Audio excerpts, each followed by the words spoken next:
Malam hari ini kita akan berbicara tentang tema yang juga sudah disebutkan tadi. Yesus datang bukan untuk membawa damai, melainkan pedang. Apa makna dan implikasinya bagi kita pada saat ini? Saudaraku, ayat yang sedang kita bicarakan adalah Matius pasal yang ke-10 ayat yang ke-34.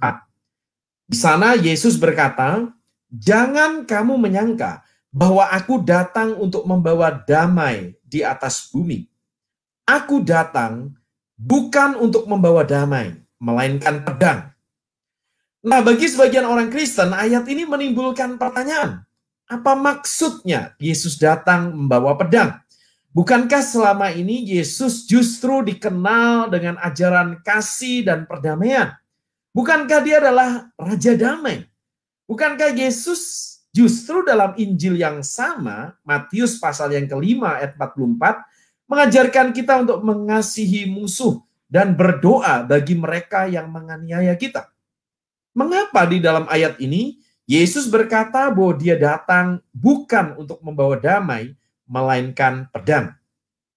Jadi pertanyaan semacam ini wajar muncul dari kalangan Kristen, tetapi pertanyaan ini juga disertai, saudara-saudara, dengan pertanyaan lain yang sebenarnya muncul dari kalangan yang berasal dari bukan Kristen. Belum lama ini saya mencoba googling di internet dan menemukan beberapa website non-Kristen yang mengutip Matius 10 ayat 34 tadi dan berargumentasi darinya bahwa Alkitab orang Kristen mengajarkan kekerasan, bahwa Yesus sebenarnya mengajarkan kekerasan. Nah, saudaraku yang dikasihi Tuhan, jadi website-website ini mengatakan bahwa sebenarnya ajaran Kristen tidaklah penuh kasih, sebagaimana yang sering diklaim oleh orang Kristen. Oleh karena itu, tampaknya ayat ini paling tidak menimbulkan pertanyaan dan bahkan keberatan terhadap iman Kristen. Nah, dalam waktu yang singkat ini kita ingin memahami sebenarnya maksud perkataan Tuhan Yesus ini apa sebelum kemudian kita menerapkannya dalam hidup kita. Nah, untuk memahaminya, saudara-saudara, kita perlu membaca Matius 10 ayat 34 ini dalam konteks. Jadi ayat-ayat yang berada di dekatnya. Khususnya saya ingin mengajak saudara untuk membaca Matius 10 ayat 34 sampai 39. Saya akan membacakannya terlebih dahulu sebelum menjelaskannya. Matius pasal yang ke-10 ayat 34. Jangan kamu menyangka bahwa aku datang untuk membawa damai di atas bumi. Aku datang bukan untuk membawa damai, melainkan pedang. Sebab aku datang untuk memisahkan orang dari ayahnya, anak perempuan dari ibunya, menantu perempuan dari ibu mertuanya. Dan musuh orang ialah orang-orang seisi rumahnya. Barang siapa mengasihi bapa atau ibunya lebih daripadaku, ia tidak layak bagiku. Dan barang siapa mengasihi anaknya laki-laki atau perempuan lebih daripadaku, ia tidak layak bagiku. Barang siapa tidak memikul salibnya dan mengikut aku, ia tidak layak bagiku. Barang siapa mempertahankan nyawanya, ia akan kehilangan nyawanya. Dan barang siapa kehilangan nyawanya karena aku, ia akan memperolehnya. Nah, saudaraku yang dikasihi Tuhan Yesus, jika kita memperhatikan secara khusus ayat 34 sampai ayat yang ke-36, sebenarnya di dalam ayat-ayat ini sudah cukup jelas apa yang dimaksudkan Yesus ketika dia berkata, aku datang bukan untuk membawa damai, melainkan pedang. Yang pasti adalah Yesus tidak mengajarkan murid-muridnya untuk berperang. Tidak mengajarkan murid-muridnya untuk melakukan kekerasan dengan pedang. Saudara dikasih Tuhan, jadi ayatnya tadi tidak berbunyi, misalnya, aku datang untuk membawa pedang sebab aku akan memimpin pemberontakan terhadap pemerintahan Romawi yang pada saat itu berkuasa. Yesus bukanlah orang zelot yang mengangkat senjata untuk melawan kekuasaan asing, yaitu Romawi yang saat itu berkuasa. Yesus juga tidak berkata, aku datang untuk membawa pedang untuk memerangi manusia. sampai mereka percaya kepadaku, misalnya. Kalimat-kalimat seperti ini tidak diucapkan Yesus, tetapi Yesus berkata, saudara, bahwa pedang ini adalah pedang dalam pengertian metafora. Ya, pedang bukan dalam makna literal atau hurufiah untuk berperang secara fisik, bukan itu yang Yesus maksudkan. Tetapi kita harus memahami pedang ini dalam makna figuratif, metafora, sebagai ungkapan yang melukiskan sesuatu yang lain. Dan kita tahu bahwa yang dimaksudkan dengan pedang itu dari ayat 35 dan ayat yang ke-36, kita tahu yang dimaksudkan, pedang itu bermakna permusuhan yang menimbulkan pemisahan. Jadi apa makna pedang di sini? Permusuhan yang menimbulkan pemisahan atau konflik yang menimbulkan perpecahan. Perhatikan dalam ayat yang ke-35, saudara-saudara. Sebab aku datang untuk memisahkan orang dari ayahnya, anak perempuan dari ibunya, menantu perempuan dari ibu mertuanya, dan musuh orang ialah orang-orang seisi rumahnya. Jadi jelas sekali bahwa Yesus datang bukan untuk membawa damai, melainkan pedang. Maksudnya adalah kedatangan Yesus, Allah yang turun ke bumi ini menjadi manusia, kedatangan Yesus sebenarnya memang ingin mendamaikan kita dengan Allah. Tetapi sebagian manusia akan menolak kedatangan Yesus, tidak percaya kepada Yesus, dan sebagian yang lain akan menerima. Oleh karena itu dalam satu keluarga yang sama, seringkali terjadi ada anggota keluarga yang percaya kepada Yesus, dan ada anggota keluarga yang tidak percaya kepada Yesus, dan ini mengakibatkan terkadang pertentangan, permusuhan, atau pemisahan, minimal pemisahan secara iman. Nah, kita tahu pada masa itu ketika Tuhan Yesus mengucapkan kalimat ini, kekristenan sedang berkembang. Ada orang-orang Kristen baru yang percaya kepada Yesus, tetapi mungkin suami, istri, anak, keluarganya tidak percaya. Dan disitulah seringkali terjadi pemisahan. Pemisahan karena ada perbedaan iman, ya. Pemisahan kepercayaan yang terkadang juga menimbulkan tension atau ketegangan karena orang-orang Kristen seringkali dimusuhi. Bukan orang Kristen yang memusuhi orang yang tidak percaya, karena itu tidak diajarkan oleh Tuhan Yesus, tetapi orang Kristenlah yang seringkali dimusuhi oleh orang-orang yang tidak menerima Tuhan Yesus. Jadi sekali lagi dari konteks ayat ini kita tahu bahwa ketika Yesus berkata, aku datang bukan untuk membawa damai, melainkan pedang, artinya aku datang dan sebagai akibat dari kedatanganku ke dalam dunia, akan ada orang yang menerima dan ada orang yang menolak, akan ada permusuhan bahkan antar anggota keluarga, akan ada pemisahan bahkan antar anggota keluarga. Itulah sebenarnya makna dari kalimat Yesus, aku datang membawa pedang. Dan kita bisa mengetahui ini dengan lebih jelas, misalnya kalau kita membandingkan ayat paralel dari Matius 10 ayat 34 ini, kita bandingkan dengan Lukas 12 ayat yang ke-51. Di sana dengan jelas Tuhan Yesus berkata, kamu menyangka bahwa aku datang untuk membawa damai di atas bumi. Bukan, kataku kepadamu, bukan damai, melainkan pertentangan. Terjemahan bahasa Indonesia, dalam bahasa Inggris, division atau pemisahan. Dan selanjutnya Tuhan Yesus dalam Lukas 12 ayat 51 dan seterusnya, Yesus sekali lagi berbicara tentang pemisahan antar anggota keluarga, yaitu karena ada yang percaya kepada Yesus dan ada yang menolak Yesus. Nah, saudaraku yang dikasihi Tuhan, jadi jelaslah bahwa Tuhan Yesus tidak mengajarkan kekerasan, tidak mengajarkan peperangan dengan pedang, karena pedang di sini tidak boleh dimaknai secara literal hurufiah, tetapi secara metafora menggambarkan pemisahan dan permusuhan, konflik, saudara-saudara. Ada satu hal yang menarik lagi di dalam kalimat Yesus, aku datang bukan untuk membawa damai, melainkan pedang, yaitu perhatikan penggunaan kata aku datang. Berkali-kali Yesus mengatakan, aku datang. Kalau Anda perhatikan, nabi dan rabi, ya, nabi dan rabi atau guru tidak menggunakan kalimat seperti itu. Aku datang. Jadi apa maksudnya ketika Yesus mengatakan, aku datang?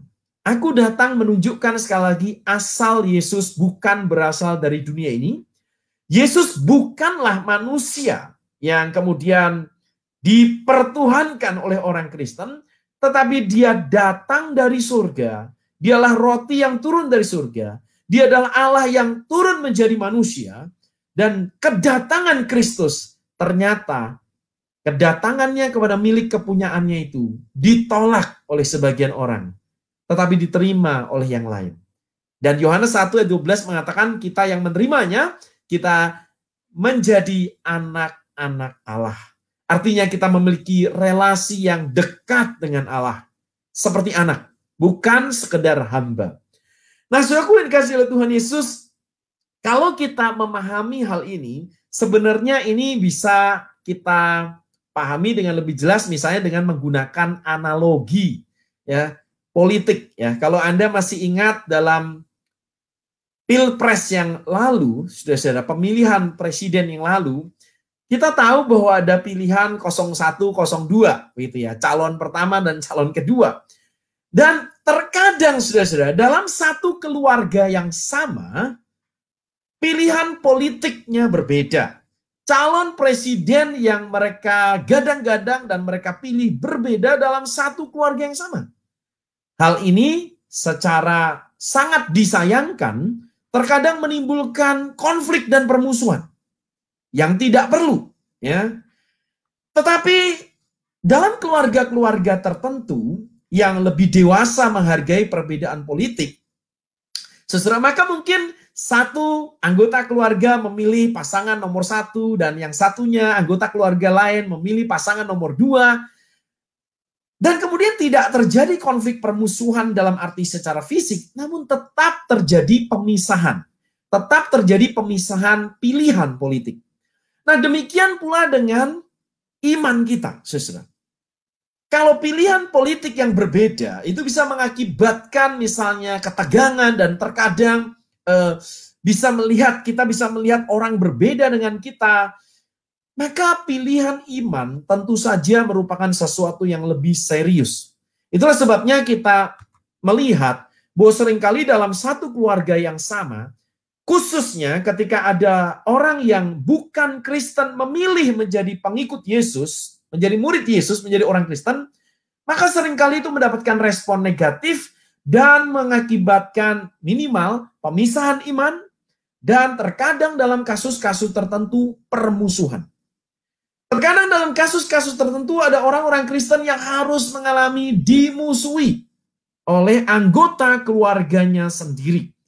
Saudara. Dan kalau anggota keluarga sendiri bisa memusuhi, maka sangat wajar kalau teman, rekan kerja juga bisa memusuhi ketika seseorang mengikut Yesus. Syukur dikasih oleh Tuhan Yesus, kisah-kisah seperti ini sebenarnya masih terus terjadi sampai hari ini. Kisah di mana ketika ada orang dari bukan Kristen memilih mengikut Yesus, kemudian dia harus mengalami pemisahan dan permusuhan.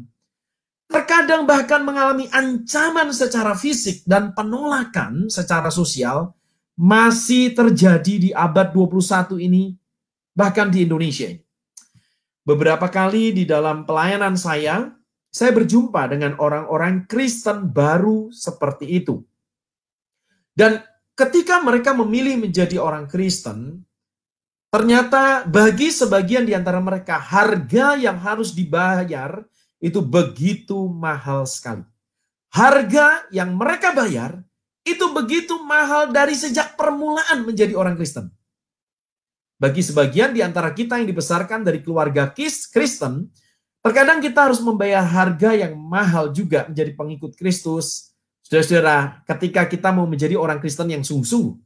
Tapi bagi saudara-saudara kita yang seperti ini, yang berasal dari keluarga bukan Kristen, dari latar belakang bukan Kristen, dan mereka mengikut Kristus, harganya sudah mahal dari sejak awal. Dan kita harus banyak mendoakan mereka.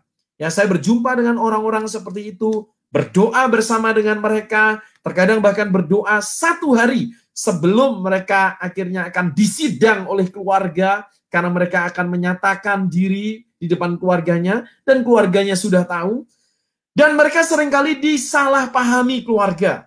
Dituduh menjadi Kristen karena uang, karena pacar. Padahal mungkin tidak demikian. Memang awalnya mungkin mereka pacaran dengan orang Kristen. Tetapi akhirnya mereka memeluk iman Kristen bukan karena pacarnya. Tetapi karena pacarnya itu dipakai terkadang untuk menolong dia mengenal iman yang benar. Saya berjumpa dengan anak-anak muda seperti itu. Bukan hanya disalahpahami, ada yang diusir dari rumahnya. Ada pula yang dibenci, bahkan diancam. Sebagian yang beruntung tetap disayang, walau relasinya terkadang tak sama lagi karena sudah berbeda iman. Nasihat saya kepada mereka biasanya adalah, pertama, jangan membalas dengan memusuhi orang yang memusuhi kita. Kita tahu bahwa bagi sebagian orang, memusuhi orang Kristen, apalagi kalau itu berasal dari kepercayaan yang lain, itu dipandang sebagai murtad, dan ketika mereka memusuhi orang yang murtad, saudara-saudara, itu sebagian orang seperti itu memandang mereka sedang mentaati ajaran agamanya. Jadi kita harus menghargai orang-orang seperti itu juga. Minimal mereka yang memusuhi orang yang murtad, karena masuk Kristen dipandang murtad, minimal mereka adalah orang yang sungguh-sungguh berusaha menjalankan agamanya. Kalau saya sih menghargai juga, gitu ya. Tetapi tugas kita atau panggilan kita adalah mengasihi mereka. Panggilan kita adalah mengasihi orang-orang yang memusuhi. Orang-orang yang tidak mengerti bahwa keputusan kita mengikut Kristus itu adalah keputusan iman, keputusan yang seringkali disalahpahami. Suku Tuhan Yesus sekali lagi mengajarkan, kasihilah musuhmu dan berdoalah bagi mereka yang menganiaya kamu. Matius 5 ayat 44. Jadi semakin kita mengerti firman Tuhan dan mengikut Kristus, semakin kita dipenuhi dengan kasih dan belas kasihan, bahkan kepada orang yang membenci kita. Puji Tuhan, saudara. Ada orang-orang Kristen baru seperti ini yang akhirnya mengerti ajaran Yesus, dan mereka belajar mengasihi keluarga yang membenci mereka ketika mereka menjadi orang Kristen. Bukan hanya itu, kehidupan orang-orang Kristen baru ini, dan mungkin itu adalah saudara pendengar, bahkan menunjukkan kedamaian dan kasih yang seringkali membuat orang yang memusuhi itu bertanya-tanya, mengapa mereka justru tidak menemukan kedamaian dan kasih di dalam kepercayaan mereka. Bukankah iman yang benar seharusnya membawa kedamaian dan kasih? Saudaraku yang dikasihi Tuhan Yesus, jadi sampai di sini kita sudah memahami bahwa Yesus datang membawa pedang, artinya bukan mengajarkan kekerasan, tetapi artinya kedatangan Yesus itu terkadang membawa pemisahan bagi anggota keluarga, teman, sahabat. Karena ada yang menerima dan ada yang menolak. Dan terkadang yang menerima Yesus harus dimusuhi. Nah, implikasinya bagi kita pada saat ini adalah, sekali lagi, kita harus menjadi orang-orang yang ketika mengikut Yesus, kita siap memikul salib dan mengikut Yesus. Ya, ayat yang ke-37, Yesus berkata, barang siapa mengasihi bapa atau ibunya lebih daripadaku, ia tidak layak bagiku. Barang siapa mengasihi anaknya laki-laki atau perempuan lebih daripadaku, ia tidak layak bagiku. Barang siapa tidak memikul salibnya dan mengikut aku, ia tidak layak bagiku. Bagi saudara-saudara yang mau mengikut Yesus dengan sungguh-sungguh, kita harus memutuskan bahwa mengikut Yesus itu berarti juga siap memikul salib atau membayar harga, dan itu berarti terkadang mengalami permusuhan, bahkan dari orang-orang yang kita kasihi. Tetapi kalau kita sungguh mengikut Yesus demikian, dan kita walaupun dimusuhi tetap mengasihi orang-orang yang memusuhi kita, tidak mustahil bahwa orang-orang yang memusuhi kita suatu kali justru juga akan mengenal Tuhan Yesus melalui kasih yang kita pancarkan. Saudara yang dikasihi oleh Tuhan, Ini adalah implikasi pertama, kita harus mengikuti Yesus dengan siap memikul salib.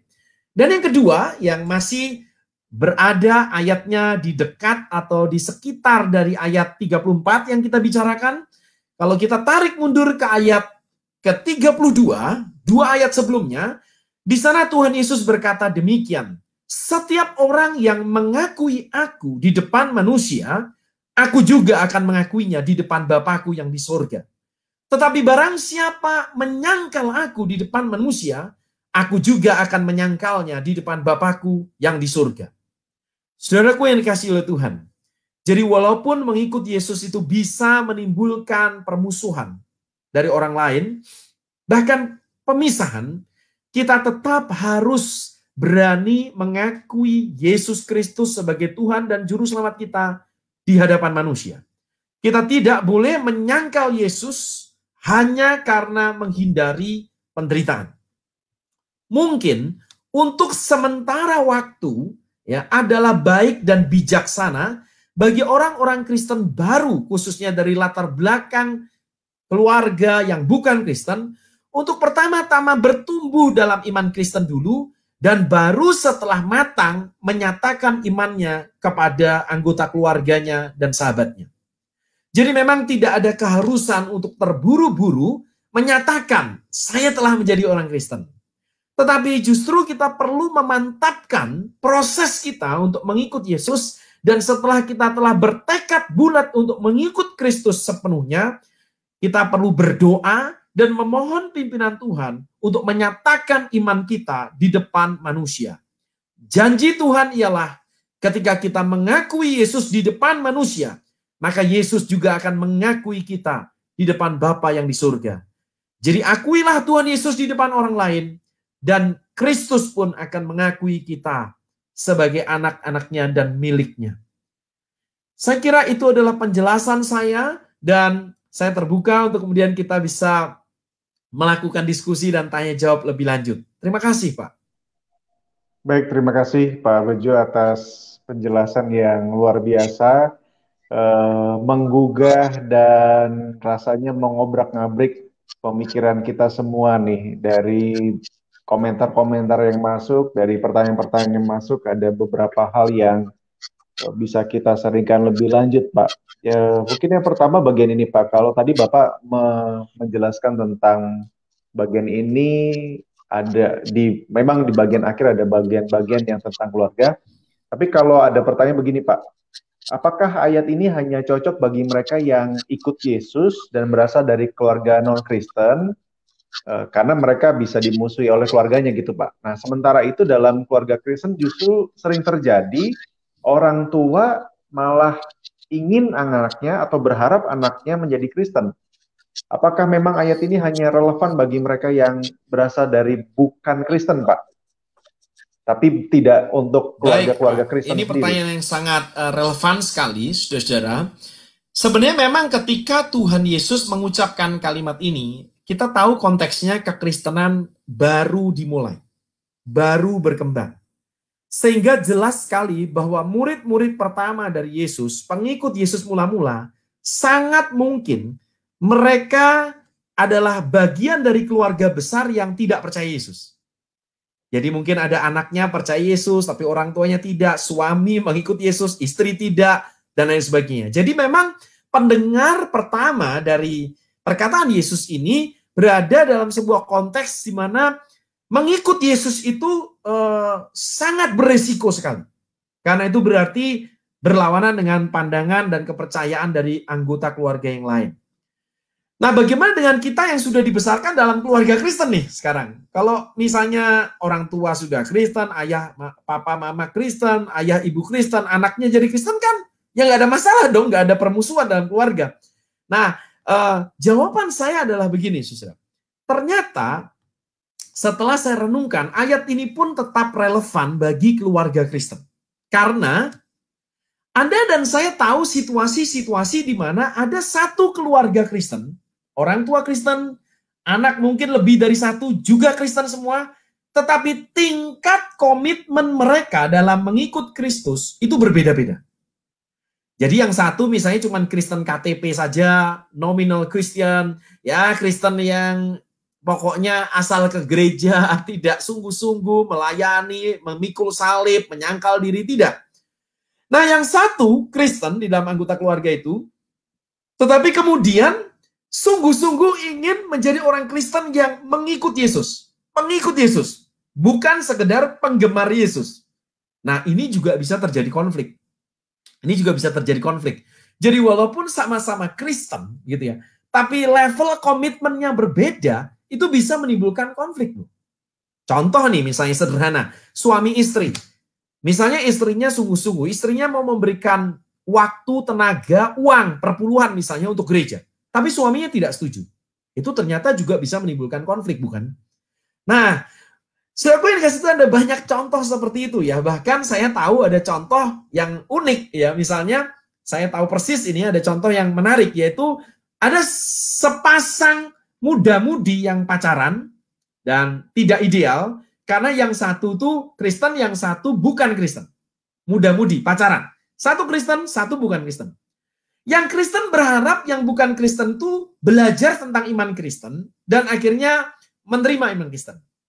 Dan di luar dugaan terjadi, betul. Jadi pacarnya ini akhirnya benar-benar jadi Kristen. Bukan karena si perempuan ini, tetapi karena dia ikut KKR, dia bertumbuh dan dia membaca buku, membaca Alkitab, dan akhirnya dia bertobat sungguhan melalui sang wanita ini. Tetapi yang menarik adalah justru sang pria ini tingkat komitmen dan pertumbuhan rohaninya justru lebih tinggi dan lebih cepat daripada pacarnya yang terlebih dahulu Kristen ini. Dan dia menjadi orang Kristen yang lebih sungguh-sungguh. Dan ternyata pacarnya kemudian tuh merasa tidak cocok justru. Kamu terlalu sungguh-sungguh. Saya dulu berharap kamu jadi Kristen, tapi tidak yang seperti ini. Tidak yang benar-benar serius seperti ini. Nah, konflik juga akhirnya. Jadi ini menarik ya, di dalam pengalaman pelayanan, hal-hal seperti itu saya temukan. Dengan kata lain, saya menyimpulkan bahwa ayat seperti ini relevan bagi semua keluarga, semua konteks. Karena kadang-kadang kita harus mengalami permusuhan dan pemisahan karena komitmen kita kepada Kristus. Kira-kira itu Pak, tanggapan saya. Baik, terima kasih Pak. Ya. Ini banyak komentar yang masuk dan berbagi pengalaman. Ada di antara mereka ada yang pernah mengalami hal-hal yang tadi Bapak sebutkan sampai tidak diakui atau bahkan dimusuhi oleh keluarga sendiri. Nah, ini ada satu pertanyaan terakhir mungkin Pak, ini karena waktu yang terbatas dan saya pikir ini bisa dilanjutkan di waktu-waktu yang lain berkaitan dengan tema ini, karena sangat banyak, nanti Bapak bisa lihat di Instagram dan di YouTube serta di Facebook. Pertanyaan terakhir Pak dari Ratna Andreas, ini kebalikannya Pak, dia mau tanya, Pak saya mau tanya bagaimana jika ada seorang anak yang karena pacarnya meninggalkan kekristenannya dan menjadi non-Kristen. Apakah kita sebagai orang tua boleh bersikap memusuhinya atau dan kalau kita tidak merestui hubungannya, apakah kita berdosa Pak? Ini serba salah. Mau direstui dia begitu, tidak direstui artinya dia merasa memusuhi. Baik, terima kasih buat pertanyaannya yang saya kira menggambarkan banyak situasi dari keluarga-keluarga Kristen. Jadi ini pertanyaan yang real, yang nyata, menjadi pergumulan yang sering ditemui oleh banyak di antara kita. Tanggapan kita yang pertama adalah bahwa kalau ada orang tua yang anaknya meninggalkan iman Kristen, kekristenan tidak mengajarkan kita untuk memaksa sang anak itu kembali ke dalam iman. Kita adalah orang yang sungguh-sungguh percaya bahwa iman itu anugerah. Iman itu tidak bisa diperoleh melalui paksaan. Sehingga menurut iman Kristen, saudara, tidak ada gunanya dan bahkan tidak perlu kita melakukan misalnya ancaman dan paksaan kepada anak bahkan untuk dia kembali kepada iman Kristen. Itu adalah pendekatan yang keliru. Apalagi misalnya kita mengancam secara fisik, itu bukan ajaran Kristen dan tidak ada ajaran seperti itu diajarkan oleh Tuhan Yesus Kristus. Gereja mula-mula juga tidak mempraktikkan itu. Nah, saudaraku yang dikasihi Tuhan, jadi tugas kita saya kira ada beberapa hal kalau anak kita seperti itu. Pertama, kalau dia memang berpacaran dengan orang beragama lain dan bahkan ingin meninggalkan, Pertama, kita tentu wajar sebagai orang tua untuk tidak merestui. Jadi tidak merestui itu wajar, ya, karena kita memang percaya pernikahan yang menyenangkan hati Tuhan adalah pernikahan yang juga seiman, ya. Pernikahan yang kemudian akan menggambarkan relasi antara Kristus dengan jemaatnya. Dan itu hanya bisa diperoleh dalam pernikahan saudara seiman. Jadi kalau saya menjadi orang tua, tentu saya tidak merestui anak saya seperti itu. Tapi tidak merestui bukan berarti memusuhi anak. Sebaliknya lah, ketika anak saya misalnya ingin meninggalkan iman Kristen dan berpacaran dengan orang agama lain, maka saya akan pertama mendoakan dia. Saya akan meminta Tuhan mengintervensi, meminta Tuhan untuk campur tangan dalam masalah ini. Kedua, saya akan melakukan pendekatan-pendekatan yang bersifat rasional, masuk akal. Jadi saya akan berdiskusi dengan anak saya akan minta waktunya berdua untuk membicarakan tentang iman, tentang alasan mengapa dia tertarik untuk pindah, dan kita akan mendiskusikan tentang kebenaran agama, karena tidak mungkin semua agama sama-sama benar. Jadi saya akan menggunakan pendekatan rasional untuk menunjukkan rasionalitas dan relevansi iman Kristen, ya, untuk meyakinkan anak saya tentang iman Kristen. Saya kira itu wajar. Dan semua orang akan melakukan hal yang seperti itu. Khususnya kalau orang-orang yang akan menggunakan pendekatan yang bukan fisik, ya, kita justru harus menggunakan pendekatan yang sifatnya rasional, saudara. Jadi selain berdoa, kita bisa mengajak diskusi, kita bisa mengajak tukar pikiran, dan kita punya hak untuk mempersuasi, ya. Sambil juga kita mencoba mengerti posisi dari dia, mengapa dia tertarik dengan keyakinan lain, mengapa dia misalnya memutuskan untuk hal itu kalau dia memang sudah mengambil keputusan. Dan pada akhirnya, apapun hasilnya, saya kira kita sebagai orang Kristen harus menghargai itu. Karena kita juga percaya, saudara, sekali lagi, bahwa iman itu anugerah. Iman tidak bisa dipaksakan, dan saudaraku, kita bahkan percaya pada satu tambahan doktrin lagi, bahwa kalau dia adalah orang yang sungguh-sungguh Tuhan pilih untuk selamatkan, maka dia akan bisa kembali lagi satu kali kelak. Dia bisa kembali lagi pada iman Kristen. Dan saya sudah cerita yang lalu di siaran bara yang lalu, bahwa saya punya pengalaman di Kalimantan berjumpa dengan kisah seperti itu, kisah nyata seperti itu. Ada guru sekolah minggu yang meninggalkan iman Kristen untuk menikah dengan orang agama lain, puluhan tahun meninggalkan iman Kristen dan tidak ke gereja, dan di masa tuanya kembali lagi ke gereja. Dan supaya tidak menimbulkan masalah, maka harus ada persetujuan dari suaminya, karena ini wanita, dan diadakan semacam serah terima resmi, agar nanti gereja itu tidak dituntut oleh sang suami. Dan sang suami akhirnya bisa menerima dan merelakan istrinya kembali ke iman Kristen. Padahal sudah puluhan tahun istrinya ini mengikut dia dalam agamanya. Kasus seperti itu terjadi, saudara. Jadi kita harus percaya bahwa ketika misalnya anak kita meninggalkan iman, ya, kita juga harus berupaya, berdoa, tetapi juga berserah kepada Tuhan sambil percaya bahwa orang-orang yang Tuhan pilih untuk selamatkan tidak akan terhilang. Mereka bisa kembali, ya. Itu keyakinan saya. Terima kasih. Baik, terima kasih Pak Bejo untuk sharing malam ini yang memberkati, dan ada banyak komentar yang mengucapkan terima kasih atas apa yang sudah Pak Bejo sampaikan. Mereka sekarang boleh mengerti dari apa yang menjadi tema malam hari ini, karena mungkin sebelumnya ada banyak pertanyaan berkaitan dengan ini, ya. Karena sedikit pernyataan ini sedikit kontroversi, Yesus membawa pedang, bukan damai, padahal kenyataannya apa yang sudah Pak Bejo sampaikan. Terima kasih Pak Bejo, dan saya rindu Pak Bejo untuk memimpin kita di dalam doa dan mendoakan kita semua supaya sampai akhir hidup kita tetap memikul salib dan menyangkal diri seperti yang Tuhan kehendaki. Mari kita berdoa, saudara-saudara.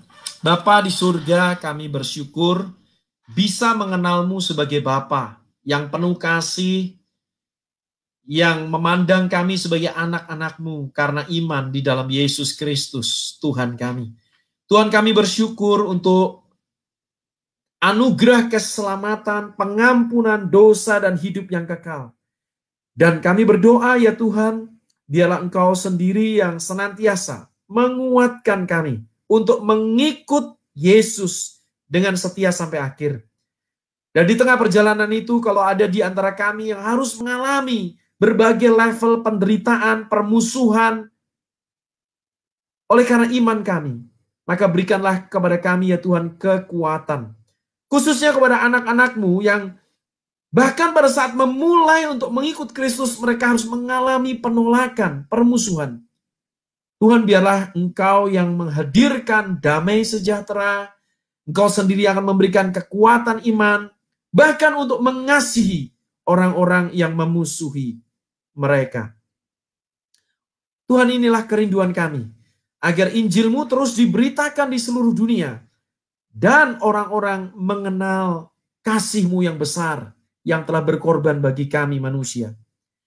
Sekali lagi Tuhan, kami juga berdoa, datang kepadamu, menyerahkan setiap anak-anak-Mu yang mendengarkan siaran ini dan sedang bergumul secara ekonomi, pekerjaan, relasi, kesehatan, bahkan bergumul secara emosional di dalam kesepian, keputusasaan, merasa gagal dan ditinggalkan. Tuhan, biarlah Engkau hadir dalam hidup anak-anak-Mu, memulihkan dan menguatkan, menyegarkan kami di tengah situasi pandemi ini. Kami berdoa, semuanya ini kami alaskan hanya di dalam nama Tuhan Yesus Kristus. Amin. Amin. Sekali lagi terima kasih Pak Bejo atas pelayanan malam hari ini. Terima kasih. Dan rekan-rekan juga saya mengucapkan terima kasih atas atensi, kesediaan, dan juga komentar yang disampaikan pada malam hari ini. Saya mohon maaf kalau ada banyak komentar atau pertanyaan yang belum bisa saya bacakan. Dan esok kita akan kembali dalam program yang sama bersama dengan hambanya Pak Bambang Wiyanto. Kita akan belajar apa kegunaan meditasi pada masa kini. Karena itu, saya Feby Timotius dari Lembaga Bara Digital Ministry, menyampaikan selamat malam, Tuhan Yesus memberkati kita semua. Amin.